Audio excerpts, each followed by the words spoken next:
Hai Sobat Saintis, kali ini kita akan membahas topik yang sangat seru banget loh. Sebelum itu, marilah kita perkenalan. Namaku Nur Abdillah Raklisa dengan NIM 230. Namaku Intan Arni Aminin dengan NIM 239. Namaku Oktavia Gasmadi dengan NIM 243. Namaku Asia Dwi Fadila dengan NIM 246. Yang pertama, dapat mengetahui fenomena terjadinya hujan dan jenis-jenisnya. Yang kedua, dapat mendemonstrasikan eksperimen terjadinya hujan. Yang ketiga, dapat merefleksikan pemahaman mengenai materi terjadinya hujan. Kalian pasti pernah lihat hujan kan? Penasaran gak sih gimana air itu bisa turun dari langit? Nah, daripada kalian penasaran, sini aku kasih tahu gimana hujan itu bisa terjadi. Let's go! Nah, Sobat Saintis, pasti penasaran kan gimana terjadinya hujan? Sini, biar aku jelasin. Jadi, hujan itu sebenarnya bagian dari siklus air loh. Kok bisa? Jadi, proses ini dimulai dengan evaporasi, di mana air laut, air sungai, maupun air danau menguap ke atmosfer. Sobat Saintis, masih ingatkah kalau evaporasi merupakan bagian dari siklus air? Jadi, gimana sih kok air bisa naik ke atmosfer? Seperti sistem kerja dari evaporasi atau penguapan.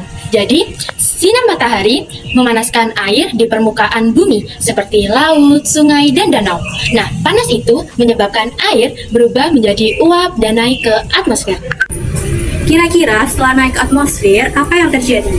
Nah, saat uap air naik, dia akan dingin lalu membentuk awan. Gimana bisa membentuk awan? Nah, ini juga masuk ke dalam cara kerja siklus air, yaitu kondensasi, di mana uap air yang naik ke atmosfer dan mendingin, kemudian berubah menjadi titik-titik air. Saat titik-titik air ini bergabung, maka akan membentuk awan.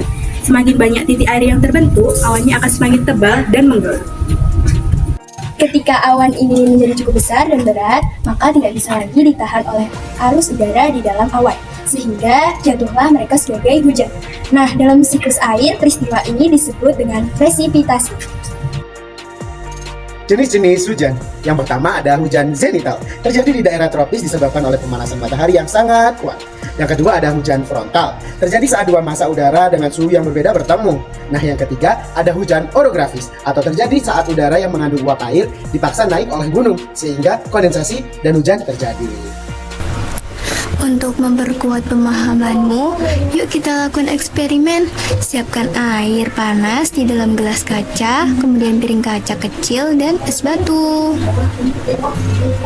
Tuang air hangat ke dalam gelas.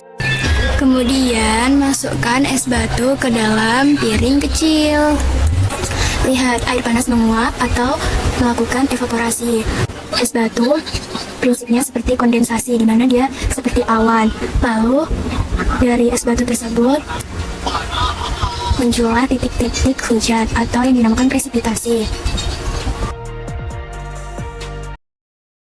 Quiz time.